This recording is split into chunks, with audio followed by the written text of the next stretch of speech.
Siapa boleh panjang? Cuma mata. Cuma mata. Siapa boleh panjang?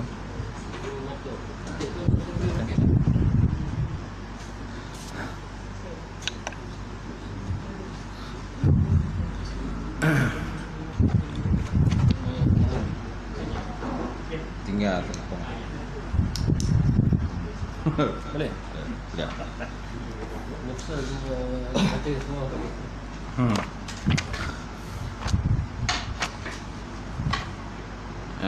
Double. Perkataan double. Lagi? Baik. Ada? Lagi? Bayang. Ada bayang tulisan dia. Baik, kita mulakan majlis dengan sama-sama membaca kitab ila hadratin Nabi Muhammad Mustafa Rasulullah sallallahu alaihi wasallam wa alihi kiram ashab ridha bisyarul Fatihah. A'udzubillahi minasyaitonir rajim. Bismillahirrahmanirrahim. Alhamdulillahirabbil alamin. Ar-Rahmanir Rahim. Maliki yaumiddin. Iyyaka na'budu wa iyyaka nasta'in. Shiratal mustaqim. Shiratal ladzina an'amta 'alaihim ghairil maghdubi 'alaihim waladdallin. Amin. Assalamualaikum warahmatullahi taala wabarakatuh. Alhamdulillahillazi nahmaduhu wa nasta'in wa nastahdi wa na'udzu billahi min syururi anfusina wa min sayyiati a'malina. May yahdihillahu fala mudhillalah wa may yudlilhu fala hadiyalah. Asyhadu an la ilaha illallah wahdahu la syarikalah wa asyhadu anna Muhammadan abduhu wa rasuluh. Allahumma salli wa sallim ala sayyidina wa nabina wa maulana Muhammad wa ala alihi wa sahbihi ajma'in. Amma ba'd. Fa inna asdaqal hadis kitabullah wa khairan hadi hadi Muhammad sallallahu alaihi wasallam wa syarril umuril muhdatsatuha wa kullu muhdatsatin bid'ah wa kullu bid'atin dhalalah wa kullu dhalalatin finnar. Qala Allah Subhanahu wa ta'ala fi kitabil azim wa a'udzu billahi minasyaitonir rajim. Wasari'u ila maghfiratin min rabbikum wa jannatin ardu as-samawati wal ard uiddat lil muttaqin allazina yunfikuna fis sarra'i wad dharra wal kazimina al ghaiza wal 'afina 'anil nas wallahu yuhibbul muhsinin. Shadaqallahul azim. Maksudnya, hendaklah kamu bersegera menuju kepada keampunan Allah Subhanahu wa taala dan syurga yang dijanjikan yang luasnya di antara langit dengan bumi disediakan kepada orang-orang yang bertakwa kepada Allah Subhanahu wa taala. Dan orang-orang yang menginfakkan harta mereka sama ada ketika senang ataupun ketika susah, dan mereka itu menahan kemarahan dan memaafkan kesalahan manusia. Wallahu yuhibbul muhsinin. Allah Ta'ala suka kepada orang yang berbuat ihsan. Alhamdulillah.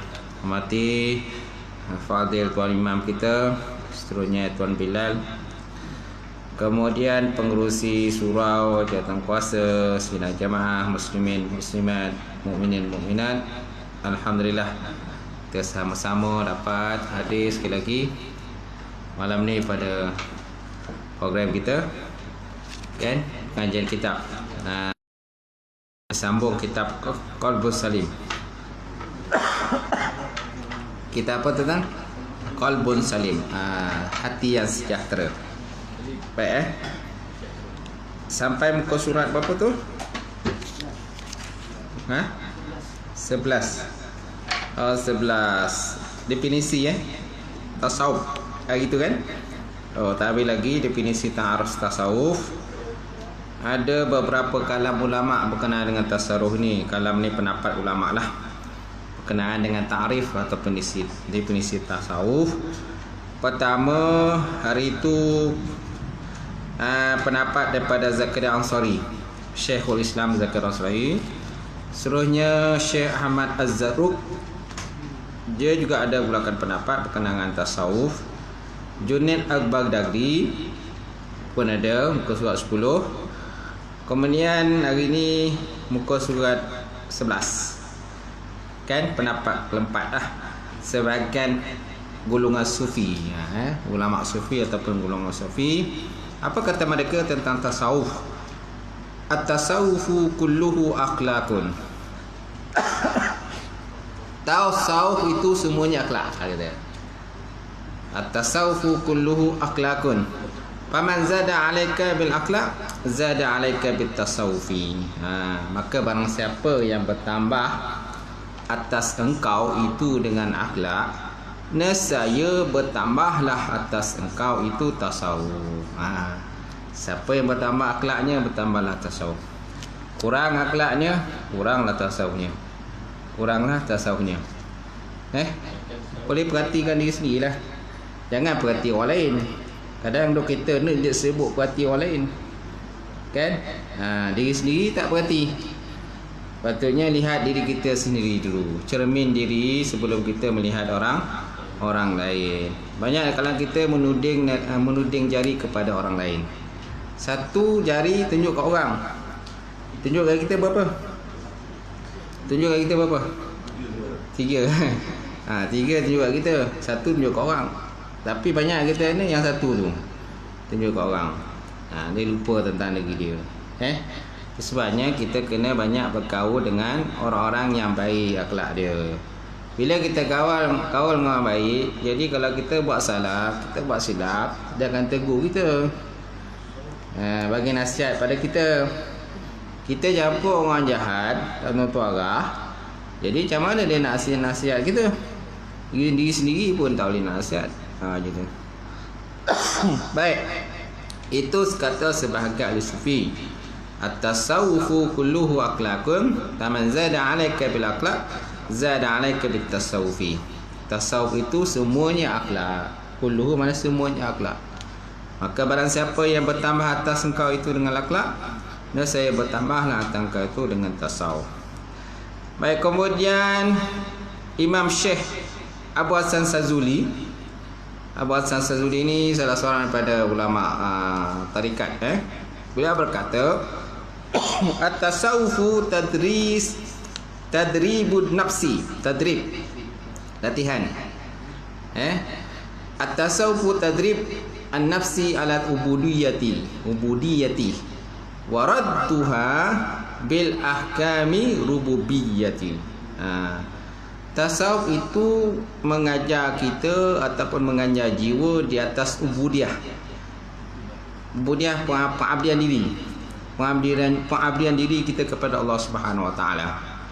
Wa radduha, dan menyerahkannya kepada hukum hakam, segala peraturan-peraturan rububiyah, ketuhanan Allah Subhanahu wa taala. Tasawuf ini pertama dia kata dia ajar diri kita lah, untuk kita sebagai menjadi seorang hamba kepada Allah Taala. Kita mengaku kita ni sebagai hamba, kita ni lemah. Kita banyak kedaifan, kita banyak kekurangan.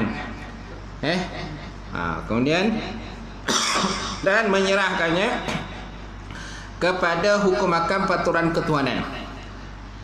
Kita tak boleh nak lawan qada Allah SWT.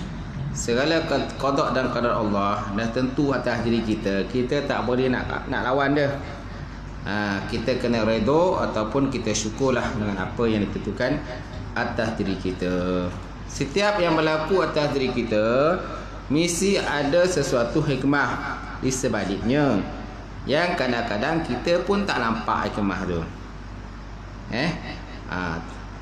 Kadang-kadang nampak hikmah tu makan masa lah. Dah sebulan, 2 bulan kan? Barulah kita nampak lah. Oh, macam tu rupanya. Oh, macam ni. Jadi maknanya kuasa Allah Ta'ala tu lebih besar, kan? Berbanding dengan kuasa kita.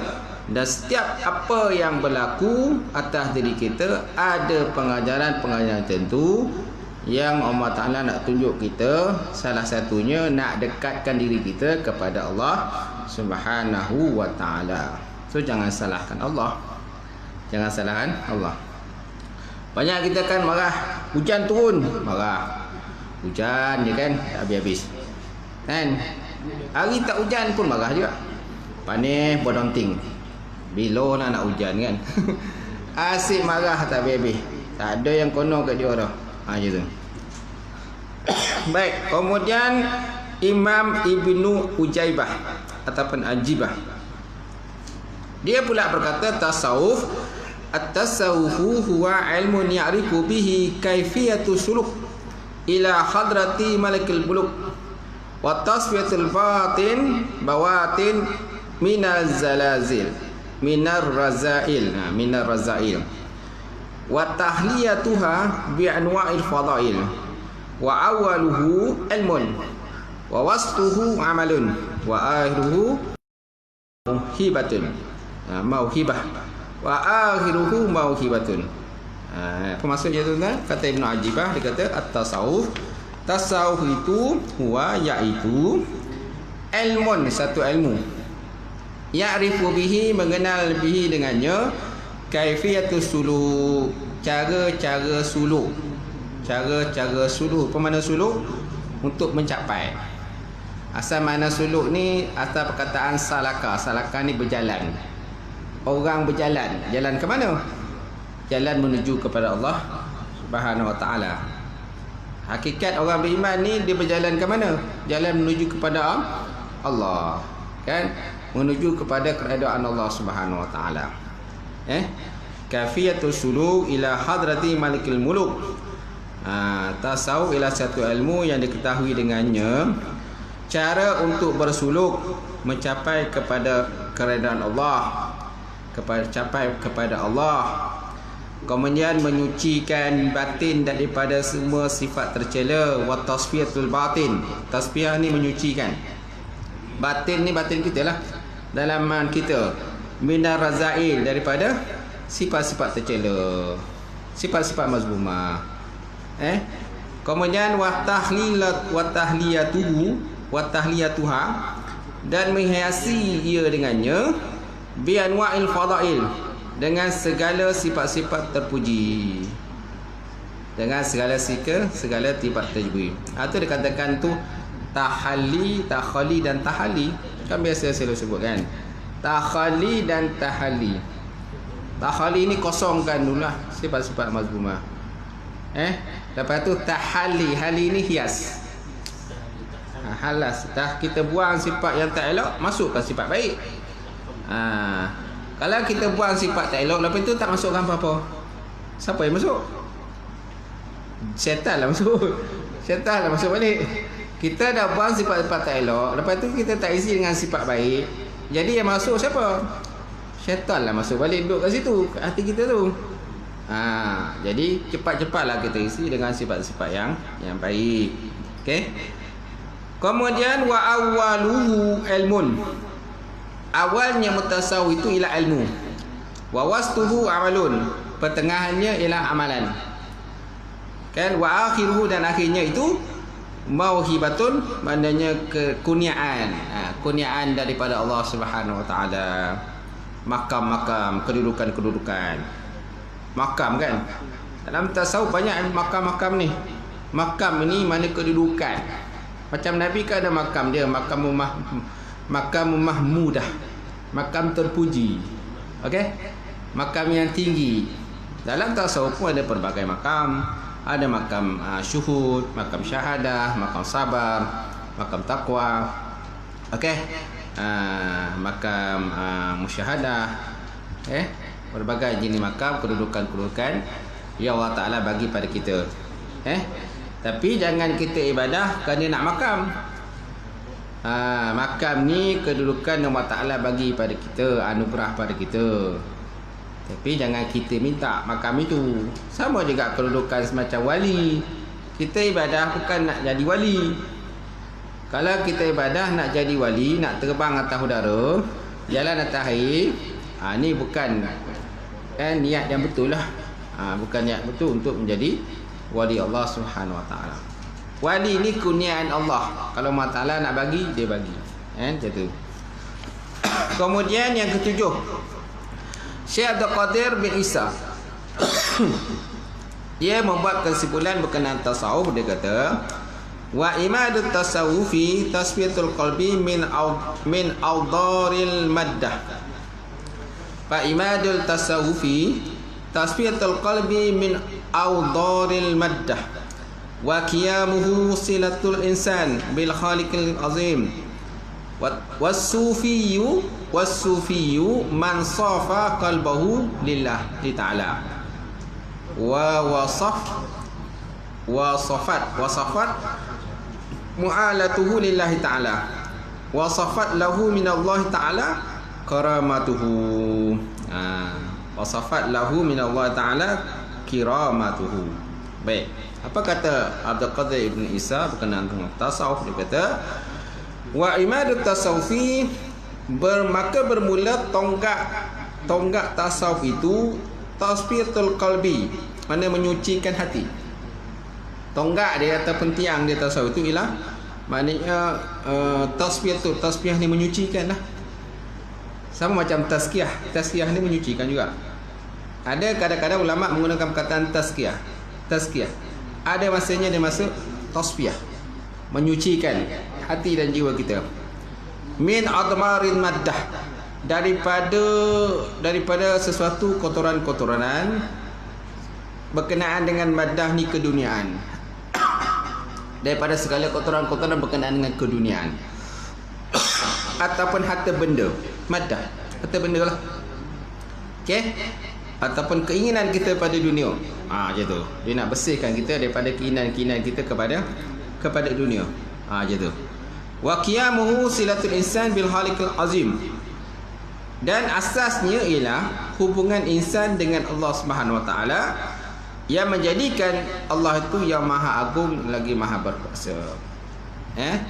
Wa khaliq bil khaliqil azim, dengan yang menjadikan, khaliq ni menjadikan, al azim lagi yang maha besar, maha agung, itulah Allah Subhanahu wa taala. Fasufi man safa qalbuhu lillahi taala. Maka orang yang sufi ialah orang yang murni hati. Orang yang sufi itulah orang yang murni hatinya lillahi ta'ala, bagi Allah Subhanahu wa ta'ala. Wa safat muamalatuhu, serta suci segala muamalahnya untuk Allah Subhanahu wa ta'ala, sehingga berhaklah dia mendapat kurnia. Wa safat lahu min Allah ta'ala kiramatuhu, lalu Allah Ta'ala menerima dia dan memberikan kurniaan dia kepada Allah Ta'ala, kepada dia lah. So Allah Ta'ala bagi kekurniaan kepada hamba tadi hasil daripada dia menyucikan jiwanya daripada perkara-perkara dunia, perkara-perkara yang tak sepatutnya hadir dalam diri ataupun jiwa dia. Tak? Itulah sebagaimana yang berlaku kepada baginda Rasulullah sallallahu alaihi wasallam. Nabi ketika dilantik sebagai Nabi dan juga Rasul, kan, Nabi dicuba disekat dakwah Nabi. Tak? Ditawarkan dengan berbagai-bagai tawaran. Pemimpin-pemimpin Quraisy pergi jumpa Nabi, pergi jumpa Abu Talib. Kenapa jumpa Abu Talib? Kerana Abu Talib ini ialah orang yang mendokong, kan, perjuangan baginda Rasulullah sallallahu alaihi wasallam. Jadi mereka kata pada Abu Talib, ya Abu Talib, apa dah jadi kepada anak saudara kau ni? Apa dah jadi pada anak saudara kau ni? Dia mengajak manusia ataupun orang Arab ni meninggalkan agama nenek moyang mereka, dia tu. Okey. Kami nak tahu ni, adakah Muhammad ni dia ni Muhammad ni dia ni kata waras ke tak waras? Waras ke tak waras Muhammad ni? Kalau seandainya Muhammad ni tak waras, gila, kami boleh mencarikan dukun yang terbaik. Kami boleh carikan dukun terbaik untuk mengubatkan penyakit dia. Kalau Muhammad ni nak jawatan, kami boleh bagi jawatan kepada dia lah kalau dia nak jawatan. Kalau dia nak perempuan, ingin sangat nak nikah, kami akan carikan perempuan yang paling cantik di Arab ini, di Mekah ni. Okay? Untuk kita kahwinkan dengan dia lah. Macam tu. Dan berbagai lagi lah apa yang cakap kepada Abu Talib lah. Lalu Abu Talib pun sampaikanlah kepada baginda Rasulullah sallallahu alaihi wa ala alihi wasahbihi wa baraka wasallam. Kan? Apa jawab Nabi? Dia kata, Nabi kata, wahai pak cikgu, wahai bapa saudaraku, kalau seandainya diletakkan matahari di tangan kananku, bulan di atas kiriku, tangan kiriku, untuk aku meninggalkan urusan dakwah ini, kan? Nah aku tidak akan tinggalkan lah. Aku tidak akan tinggalkan. Itulah yang berlaku kepada baginda Rasulullah SAW. Lagi Nabi meneruskan dakwah baginda Rasulullah SAW. Maka Abu Talib kata, kalau macam tu ya Muhammad, terserahlah pada dirimu lah. Aku akan mempertahankan kamu selagi mana aku masih hidup. Selagi masih hidup, aku akan mempertahankan baginda Rasulullah SAW. Baik. Seterusnya Imam Malik pula berkata tentang tasawuf, man tafaqqaha wa lam yatasawwaf faqad tafassaqa, wa man tasawwafa wa lam yatafaqqah faqad tazandaka, wa ma jama'a bainahuma faqad tahaqqaqa. Ini kata-kata Imam Malik. Ini biasa kita dengar ni, kan? Man tafaqqaha, barang siapa yang menjadi orang fiqh, wa lam yatasawwaf, dan dia tak jadi orang tasawuf, faqad tafassaqa, maka dia akan banyak melakukan fasik. Banyak buat fasik lah. Kalau orang tu fiqh dia tinggi, tasawufnya hancur, kan? Ataupun memang dia tak nak belajar tasawuf. Dia kata tasawuf ni benda lah, banyak hati-hati dhaif ni, dia kata tasawuf, kan? Sebab tasawuf ni lebih pada amalan. Dia bukan untuk nak berhujah tasawuf ni. Kalau fiqh lebih untuk berhujah, berdebat dengan orang kan, fiqh. Kalau tasawuf ni dia lebih senyap je tu, tak banyak cakap, diam je. Tapi orang fiqh jangan. Sikit colek kan dia dah penting. Sikit colek dia dah penting. Ni orang fiqh berdebat kan, berdebat, berbalah, gaduh dan sebagainya. Macam tu. Jadi kena ada jugalah. Fiqh kena ada, tasawuf pun kena ada macam tu. Man tafaqqaha wa lam yatasawwaf faqad tafassaqa. Tarang siapa yang fiqh tak ada tasawuf, maka dia termasuk orang yang fasik ataupun banyak buat fasik lah, macam tu. Wa man tasawwafa, dan barang siapa yang tasawuf, wa lam yatafaqqah faqad tazandaka, dia tasawuf tapi tak ada fiqh, maka sungguh dia telah jadi zindik. Aku jadi zindik Kenapa? Bab kata bab fiqh tak ada. Bab fiqh tak ada. Apalagi mungkin bab tauhid pun mungkin tak ada. Kan? Jadi tasawuf tu membuta tuli je lah. Membuta tuli je tu. Orang tasawuf dia pun tak tahu. Orang terikat dia pun terikat. Apa benda terikat pun tak tahu. Macam tu. Kan? Orang berzikir dia pun berzikir. Apa benda zikir pun tak tahu. Kan? Jadi kena ada ilmu juga tentang tasawuf. Berguru dengan para ulama.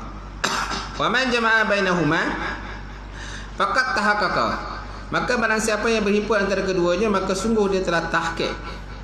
Menghimpun keduanya, mana tasawuf pun ada, fiqh pun ada, maka sungguh dia telah menjadi tahqiq. Kuat dia lah, kuat ataupun mantap lah ilmu dia. Mantap ilmu dia. Okay? Kerana ilmu ni dia ada 3 tunggak ilmu tu. Tauhid, fiqh dan tasawuf. Tauhid, fiqh, tasawuf. Tak boleh kita ada satu je, yang lain tu tak ada. Tak boleh. Mesti ada 3-3. Kan? Pernah tengok tak satu video pengikut Ayah Pin? Pengikut Ayah Pin ada satu video. Kan? Ada orang tamu ramah lah pengikut Ayah Pin ni. Ayah Pin dah lama dah mati dah. Ayah Pin dah mati. Tahu tak Ayah Pin? Yang kerajaan langit tu lah. Kerajaan langit tu. Jadi orang tamu ramah lah dia punya pengikut dia. Dia terutama pengikut dia. Dia kata dia mengaku Ayah Pin tu Tuhan. Dia kata dia mengaku. Dan dia berjumpa dengan Ayah Pin di langit. Dia jumpa Ayah Pin duduk kat langit. Kemudian dan dia masuk dalam satu alam namanya alam sebalik mata. Alam sebalik mata. Nama alam itu ialah alam barzah. Barzah ke apa? Tapi dia bukan barzah. Tapi ada mirip-mirip barzah tu. Ada mirip-mirip barzah tapi bukan alam barzah. Alam sebalik mata kata. Dan aku nampak Ayapin di dalam istana dia di atas langit. Ayapin dah lama mati dah. Tapi pengikut itu ada lagi masih bengong lah dia punya kepala tu. Dah cakap bengong kan. kerana berguru dengan Ayapin tu. Macam tu. Tak tahulah nak pening awak macam tu kan.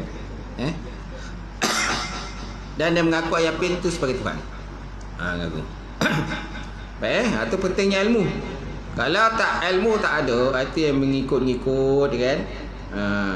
Orang kata betul, tak betul, tak tahu macam mana. Itu. Baik, kemudian kita lihat Imam Syafi'i pula.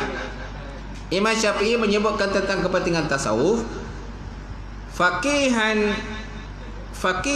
wa sufiyan fakun laisa wahidan. Fa inni uhaqqullahu iyyaka ansahu. Fadzalika qasin lam yazuk. Fadzalika qasin lam yazuk qalbahu tuqa. Fa hadza jahulun kaifa zul jahli yasluhu.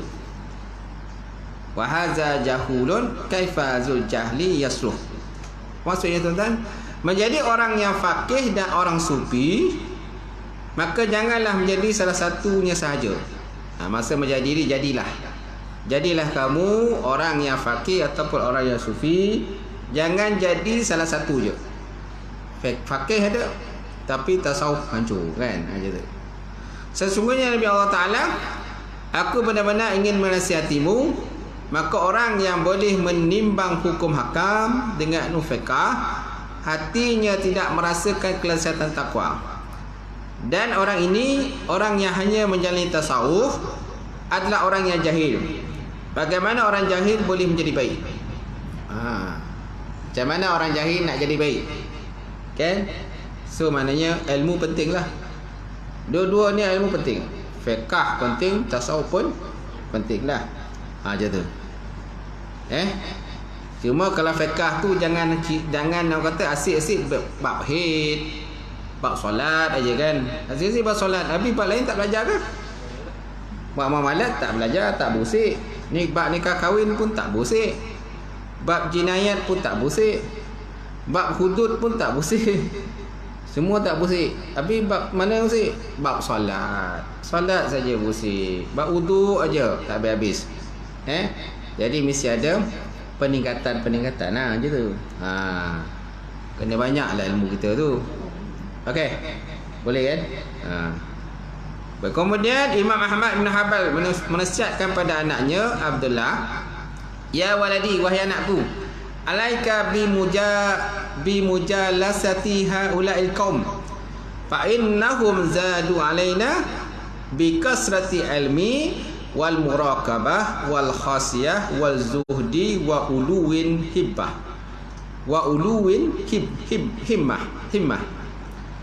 Apa maksudnya? Imam Ahmad kata pada anaknya, ya waladi, wahai anakku, alaika atas engkau bi mujalasati haulal qaum, maka naklah kamu selalu duduk bersama dengan kaum itu. Siapa kaum itu? Kaum sufi, dia kata. Naklah kamu lazim duduk dengan orang-orang sufi ni lah. Macam tu. Fa innahum zadu alaika bi kasatil ilmi, maka sesungguhnya mereka itu menambahkan atas kita itu dengan banyak ilmu. Kemudian menambahkan lagi muraqabah. Bermakna muraqabah, sentiasa dia tahu, dia merasai bahawa Allah Ta'ala ni sentiasa memerhatikan dia, mengintai-intai. Allah Ta'ala sentiasa memerhatikan apa yang kita lakukan. Itu mana muraqabah. Maka muraqabah lah memang tasawuf. Kemudian wa khasiyah, dan dia sentiasa takut kepada Allah. Takut nak lakukan benda yang tak elok.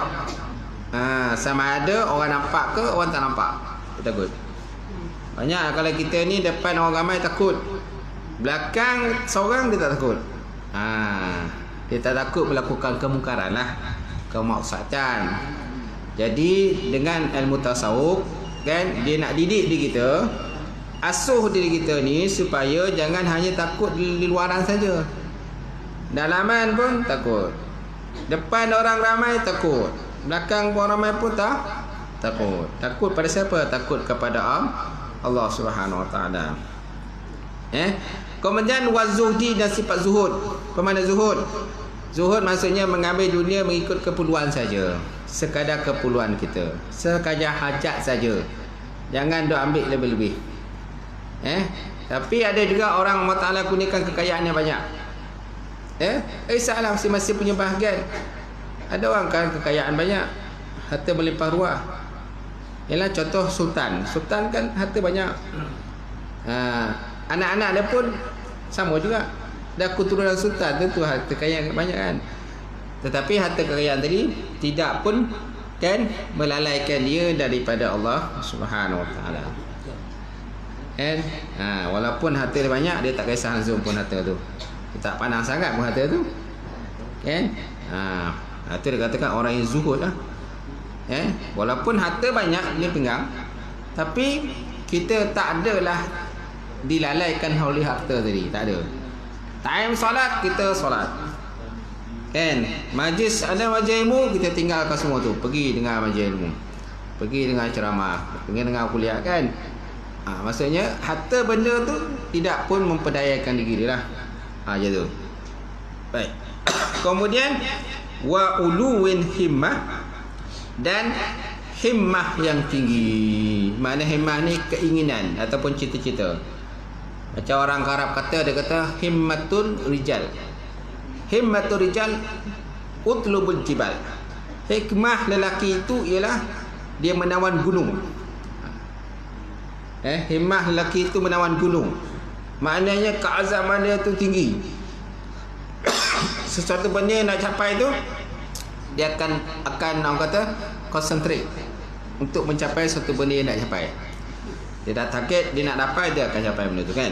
Himmatul rijal utlubul jibal. Himmah lelaki itu menawan gunung. Macam tu. Okey. Gunung tinggi lah, bukan genah. Gunung pun banyak juga Ustaz, ada tinggi ada genah kan. Tapi jangan rasa sibuk naki gunung. Kat mau saja tak sampai. Itu pantang dan saya lah tu. Pantang saya kan. Gunung mana yang dia tak panjat? Semua gunung dia panjat. Habis tangga surau maksudnya sampai tak? Tak sampai. Parahlah kau. Tak adalah gunung naki gunung dah. Tak ada gunung Tak kisahlah kau nak naki gunung, nakilah gunung. Ramai orang suka naki gunung, dia macam aktiviti kan.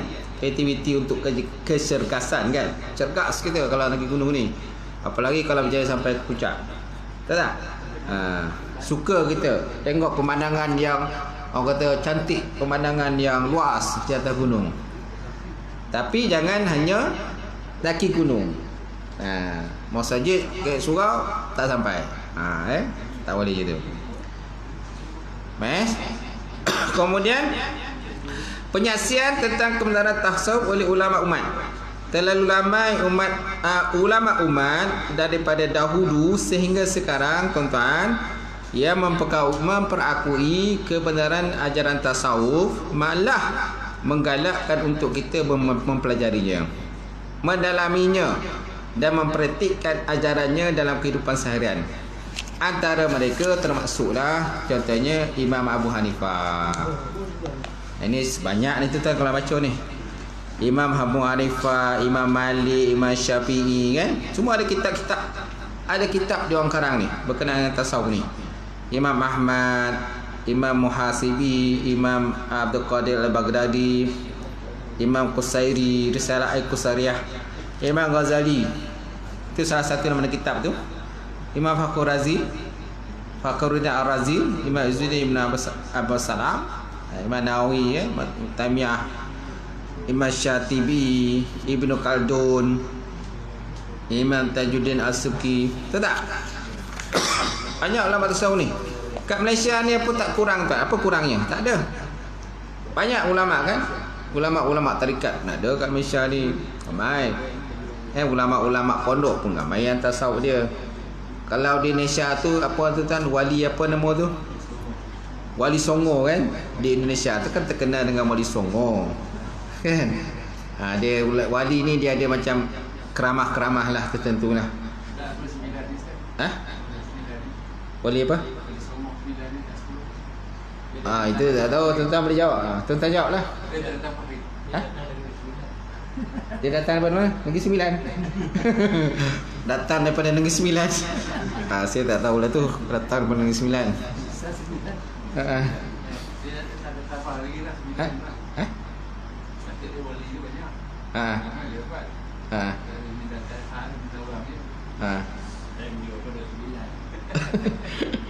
Tak tahulah.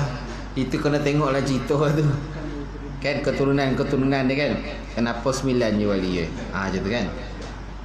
Mungkin ada sasilah lah tentang kena check lah tu. Kan kena baca lah sasilah Wali Songo tu. Okey.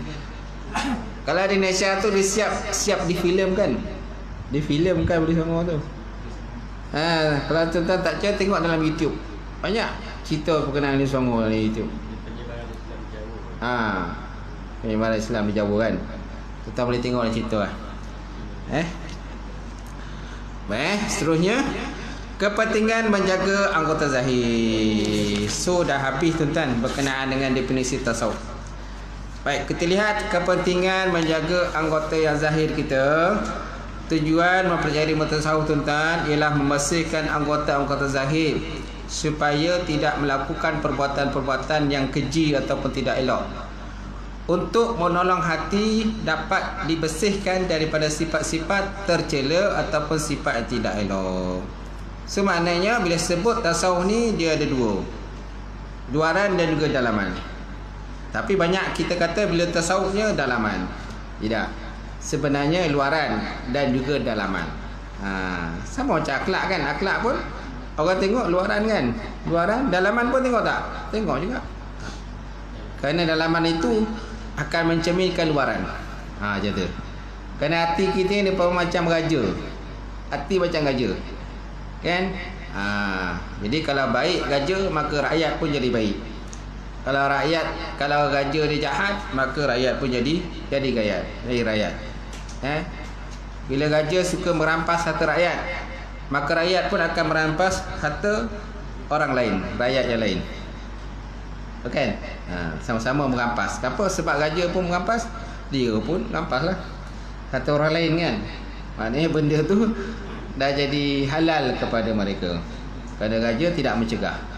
So kalau raja mencegah je lah, orang rakyat pun tak berani nak ambil harta orang lain. Tak berani nak membunuh-bunuh sana kan, buat benda yang tak elok dan sebagainya. So maknanya bergantung pada raja dia. Tahniah kalau dapat raja yang baik. Kalau tak raja tak baik, hancur lah tuan-tuan. Baik, seterusnya tuan-tuan, kemudian belajarlah ilmu tasawuf dan ilmu lain. Imam Syafi'i berkata, ta'allam falaisa mar'u yuladu aliman walaysa akhu ilmin kaman huwa jahilu. Ini persyair juga ni.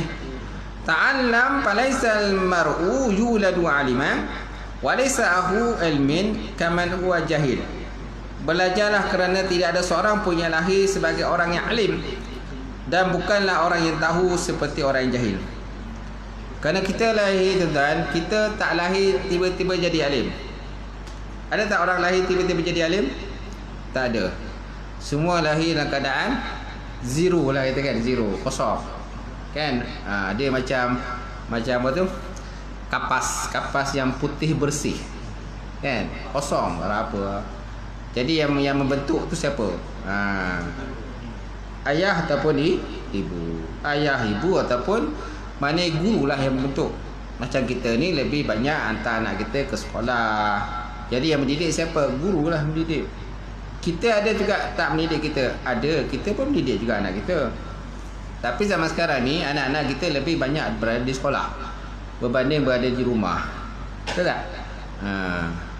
Anak-anak lebih banyak berada di college, di universiti. Duduk kat universiti kan, belajar. Kan belajar dengan berguru dengan pensyarah dan sebagainya. Buat assignment. Kan buat program tu, buat program sini. Sesekali anak kita balik. Betul tak? Bila balik tu dia tidur je. Balik tidur je tuan. Anak saya kalau balik pun tidur je. Kenapa? Kerana dekat sekolah tu, kat asrama tu dah macam-macam program. Bila balik dia mesti dia nak rehat. Dia tak nak fikir apa-apa dah. Dia tidur je. Gitu. Kita lah kena bertegas sikit lah. Tegas. Nak tidur tu boleh juga tidur, tetapi janganlah melampau sangat tidur. Sampai ke sembahyang pun tinggal kan. Tak boleh lah macam tu. Biasalah budak-budak ni kalau balik asrama dia nak qada tu. Dia nak qada dia punya tidur. Tidur ni yang kurang di asrama tu. Biasalah di asrama bangun pukul berapa, tidur pukul berapa kan. Bangun maknanya sebelum subuh dah kena bangun dah. Kalau yang budak tahfiz tu tuan lagi awal dia bangun, budak tahfiz. Lagi awal dia kena bangun untuk dia kena hafal dulu. Macam tu. Okey. Lepas tu tidur kan pukul 11 malam. Ada yang tidur kadang-kadang 12 malam baru tidur. Berapa jam sangat tidur. Tapi pagi besok nak kena bangun balik. Lepas tu dengan apa macam-macam program sekolah lagi. Kemudian menghadap buku lagi dengan letih. Letih tentang menghadap buku ni. Otak kita letih. Letih berfikir menghadap buku. Tahu tak? Sebabnya bila balik rumah dia tidur. Kenapa? Dia nak qada. Segala waktu-waktu dia yang telah digunakan ketika di asrama aja tu. Baik, kemudian kata Imam Syafi'i lagi, wa inna kabirul qaumi la ilma indahu saghirun izal tafan alaihi jahafil betul, jahafil. Saghirun izal tafa alaihi jahafil. Sesungguhnya ketua kaum itu jika tak ada padanya ilmu akan menjadi kecil apabila keagungan ilmu hilang daripadanya. Sesungguhnya ketua kaum jika tak ada ilmu padanya, dia akan jadi macam orang kecil lah. Orang kecil je di sudut pandangan rakyat dia, ataupun orang yang mengikut dia. Apabila keagungan ilmu itu hilang daripadanya, ilmu tak ada dah. Kemudian apa lagi tuan-tuan? Wa inna saghidal qaumi in kana aliman kabirun iza ruddat alaihi mahafil. Wa inna saghidal qaumi in kana aliman kabirun iza ruddat alaihi mahafil. Dan sesungguhnya orang-orang yang kecil itu jika menjadi orang yang alim, dia akan tampak besar. Nampak besar apabila perkumpulannya selalu dengan ilmu. Tak? Jadi orang kecil kalau dia nampak kita ilmu dia banyak, kita akan nampak dia besar. Kita nampak ya besar kerana ilmu dia besar. Betul tak? Ada kan tu kadang-kadang dia badan dia kecil ada? Ada badan tu kecil kan? Saya pernah tengok dalam YouTube tu, tak tahulah mana tubuh mana. Kecil je. Kedai. Saya tak tahu di mana. Ada dalam YouTube. Dalam FB kadang dia keluar lah. Dia mengajar kitab. Kecil je. Kecil je tubuh dia. Dia pakai serban. Saya tak tahu ke mana. Baik, kemudian para ulama berkata, ta'allam fa inna ilma zinul li ahli wa fadlun wa inwanu li kulli mahamid. Ta'allam, tuntut ilmu. Fa innal ilma, maka sesungguhnya ilmu zainun, hiasan. Zain mana hiasan? Li ahli, bagi ahlinya. Tuntutlah ilmu, belajar ilmu. Kenapa? Kerana ilmu tu menjadi perhiasan pada diri kita. Wa fadlun, dan kelebihan ataupun keutamaan. Wa inwanun, dan tanda. Likulli mahamid, bagi setiap jiwa yang banyak memuji Allah. Mahamid ni memuji lah. Di sini sebut setiap budi yang luhur. Kemudian wakun mustafidan kulla ilmin kulla yawmin ziyadah minal ilmi wasbah fi buhuril fawaid. Fi buhuril fawaid. Dan jadilah orang yang menggali faedah dengan bertambahnya ilmu setiap hari, serta berenanglah faedah pada ilmu yang laksana lautan. Yang laksana lautan. Mana berenang dengan mudah. Bukan berenang dengan payah. Kalau orang jahil ni dia berenang juga. Tapi berenang akhirnya karam. Kerana dunia ni macam lautan.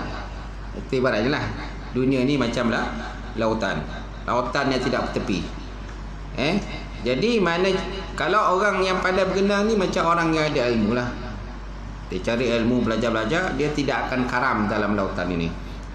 Dia tak akan karam dalam dunia, kan? Kenapa ilmu tadi, kan? Menjadi kekuatan bagi dia untuk berenang, melawan arus badai, taupan, belum dan sebagainya lautan tadi. Dia tak akan mudah kalah lah. Dia tak akan mudah kalah. Tapi kalau orang jahil, dia mudah kalah. Dia tak akan mampu berenang di lautan ni, yang mana dunia ni bermakam macam lautan. Baik, kemudian tuan-tuan, anggota-anggota zahir yang perlu dibersihkan itu ada 7. Ni anggota badan atau badan yang biasa yang kita ketahui ni, yang kita kena bersihkan. Pertama, mata. Mata kena bersihkan selalu. Telinga, jangan mendengar benda tak elok. Lidah, jangan mengumpat, jangan fitnah orang. Perut, jangan makan benda haram. Kemaluan, jangan buat berzina, benda yang haram. 2 tangan, jangan digunakan untuk curi atau orang, menampar orang, menumbuk orang. Tangan itu. Kedua kaki, macam tu jugalah. Jangan suka menyepak dan menendang orang. Kalau nak menyepak dan menendang orang, masuk pertandingan. Apa nama pertandingan tu? Tomoy.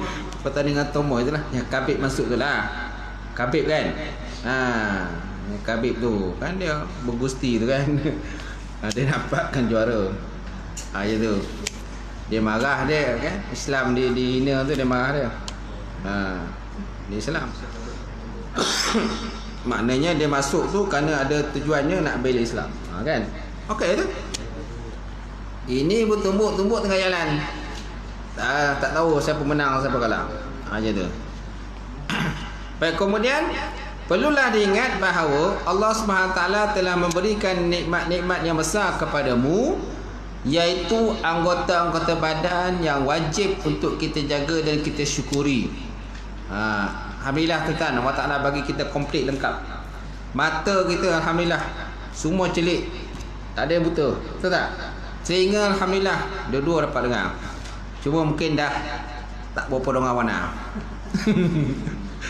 Tak berapa kan. Dah tak obeh orang cakap. Gitu. Mulut kita alhamdulillah semua boleh cakap, tak ada yang bisu. Okey? Tangan dua-dua lengkap. Tak ada yang kudung, ada kudung sendiri tak? Tak ada yang kudung, semua alhamdulillah. Jari semua komplit. Tak? Tak ada yang kurang jari. Gitu. Kaki punya tu juga. Alhamdulillah tuan-tuan, bersyukur kita kepada Allah Subhanahu Wa Taala. Ada orang tak ada kaki, tak ada jari. Betul tak? Gitu. Tapi alhamdulillah. Tu yang perempuan tu yang pakai tudung tu. Mana tengok video tak? Siapa nama perempuan tu? Yang banyak dia viral tu lah. Dia pakai tudung, pakai kaki je. Masya Allah. Dia tunjuk kan dia pakai tudung tu pakai kaki. Tangan dia tak ada, tangan tak ada. Tangan tak ada, kaki kanan tak ada. Tapi dia pakai tudung, pakai telekung, pakai kaki je. Cantik lah tu dia pakai tu kan. Sikap dia punya apa tu, dia dia punya pin dia semua. Ada tengok kan perempuan. Yang tak tengok tu tengok lah. Yang tak tengok tu dia tengok. Minta kawan nak tengok budak perempuan tu siapa nama ni. Dia pakai tudung. Bagus. Mana tak ada tangan pun nak pakai tudung. Nak tutup aurat. Ni ada tangan tak nak pakai tudung. Masya Allah. Tak tahu dah cakap.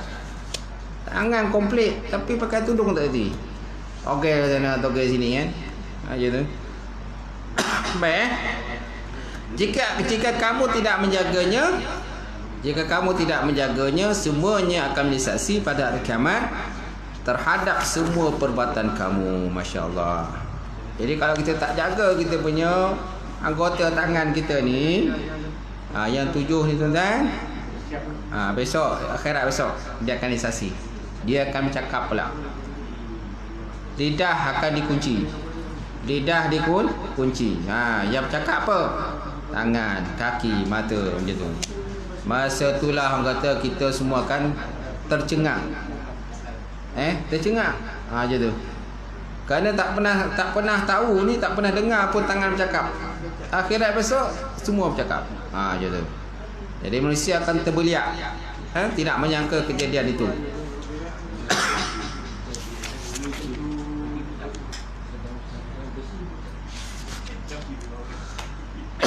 Baik, kemudian sikit lagi Sikit lagi kita nak habiskan. 5 jenis nikmat. Okey, dalam kitab Ihya Ulumuddin, Imam Ghazali menyebutkan tuan-tuan ada 5 jenis nikmat yang diberikan oleh Allah Subhanahu Wa Taala kepada manusia. Pertama, nikmat harta benda ataupun kekayaan. Nikmat ni tuan-tuan merupakan nikmat paling rendah. Masya-Allah. Ni nikmat paling rendah. Tapi banyak orang anggap harta kekayaan ni nikmat paling tinggi. Nikmat paling tinggi. Jo kalau nak pilih menantu tu, menantu yang berada je. Menantu yang kaya. Menantu yang miskin ni dia tak pakai. Dia tak pandang pun. Mana kekayaan tu menjadi benda yang pertama dalam hidup dia. Bukan maknanya dia tak tengok orang tu semayang ke tak semayang, dia tak tengok. Yang penting berduit. Kan? Sedangkan nikmat atau benda kaya ni nikmat yang paling rendah, kata Imam Ghazali. Yang kedua, kesihatan. Kesihatan tak boleh diukur dan lebih berharga jika dibandingkan dengan nikmat kekayaan. Dia tak boleh diukur dan dia lebih berharga jika dibanding dengan nikmat kekayaan. Kalau kaya tapi tak sihat, macam mana? Ada guna tak? Tak guna juga. Kaya tapi tak boleh makan. Nampak mandang je sedap lah kan. Kan? Tapi nak makan tak boleh. Sebab tak sihat. Okey. Kemudian yang ketiga, sempurna anggota badan dan panca indera. Ia mesti disyukuri dan dihargai kerana apabila salah satu daripadanya sakit atau hilang, ia boleh mengganggu perjalanan aktiviti seseorang. Betul tak? Tangan tak ada, susah tak nak pakai baju? Susah kan? Kaki tak ada, susah tak nak berjalan? Nak pergi mana-mana, nak shopping? Susah kan? Susah tuan-tuan nak pergi shopping. Nak pergi masjid pun susah. Kaki tak ada. Betul tak? Nak pergi tengok orang kahwin pun susah. Nak tengok konsert pun susah. Kaki tak ada.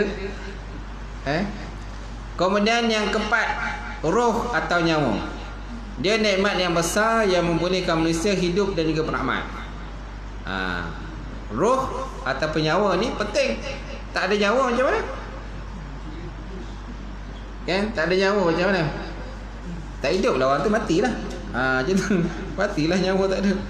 Nyawa satu aset yang paling besar dalam batang tubuh kita. Kemudian yang kelima, iman dan Islam. Ini tuan-tuan nikmat yang paling besar dibanding dengan semua nikmat tadi. Iman dan Islam yang paling tinggi tu, di mana dia ranking ke atas. Walaupun dia duduk nombor 5. Kalau kira ranking tu di bawah kan, tapi di segi ranking dalam bab hubungan dengan Allah Ta'ala ni di atas sekali. Harta benda dia jatuh bawah pula. Macam tu. Banyak kita terbalik. Harta yang di atas, sedangkan iman Islam dia di bawah. Macam tu. Baik, kemudian faidatun, satu faedah habis. Sampai situlah tuan-tuan ngajar kita malam ni. Alhamdulillah, sikit sebanyak perkongsian malam ini. Mudah-mudahan apa yang kita baca, kita bahas dan kita kongsikan, insya-Allah akan sama-sama manfaat. Wallahu a'lam bishawab.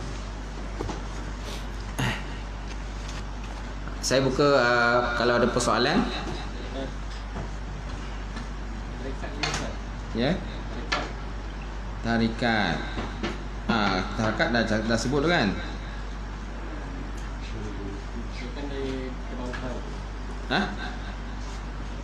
Yang kebanyakan yang dilakukan ada tahu kan? Ada tarikat yang dekat sama sesat. Tarikat yang tidak bersumberkan kepada Al-Quran dan Sunnah Rasulullah SAW, sesatlah. Tapi kalau tarikat yang bersumberkan kepada Al-Quran dan Sunnah Rasulullah, Kemudian dia punya guru tu dapat daripada guru-guru yang muktabar. Guru tarikat dia itulah. Mana syekh itu syekh. Dia sebutnya dalam istilahnya kalau tarikat ni syekh. Syekh tarikat. Mana syekh itu dapat daripada syekh yang lain. Syekh itu dapat daripada syekh yang lain. Kata bersama-samalah sampailah kepada baginda Rasulullah sallallahu alaihi wasallam. Itu sanadlah tu. Itu pentingnya sanad-sanad. Kalau kita tarikat ni mesti ada sanad dia. Jangan kita beramal tarikat tak ada sanad. Tak tahu siapa dia punya guru dia. Jadi kalau kita ada sanad tu, kita tahulah daripada siapa, syekh-syekh dia kan. Sampailah kepada sahabat ke, sampai kepada baginda Rasulullah sallallahu alaihi wasallam. Jadi kita tak ragulah macam tu. Jadi kalau tak ada sanad tu, kita pun muskil lah. Daripada siapa kan macam tu. Kalau tak, jangan ambil tarikat. Kalau tak, jangan ambil tarikat. Tapi kalau nak ambil tarikat, ambil tarikat betul-betul. Kalau di Negeri Sembilan ni kan ada senarai-senarai tarikat yang diiktiraf oleh Jabatan Mufti. Tuan-tuan select lah, pilih mana untuk tarikat yang ada sanad dia lah. Ambil lah tu liah dengan syekh dia. Siapa syekh dia? Carilah syekh dia. Ambillah sanad daripada dia untuk tuan amalkan. Macam tu. Jangan ambil sanad tapi tak amal. Banyak kalau kita ni tuan-tuan ambil sanad tapi lepas tu tak ke mana. Tak tahu benda apa dia amalkan.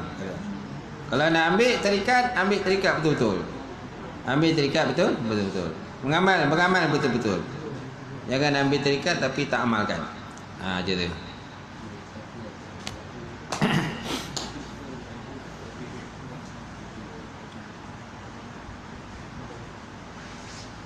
Ada lagi? Ada? Tak ada? Habis?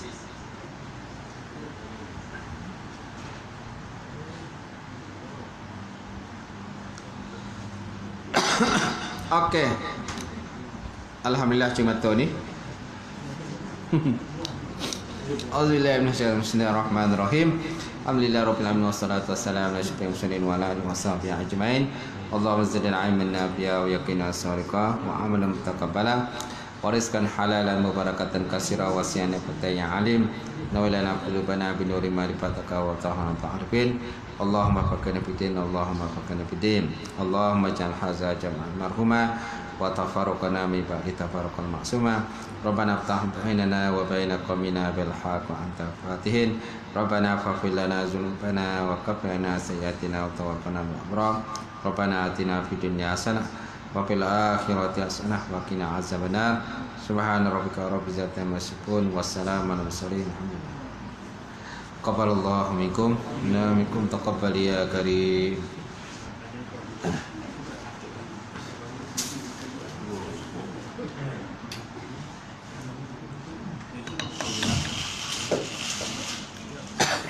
Bodoh kecil tak nampak. Kecil.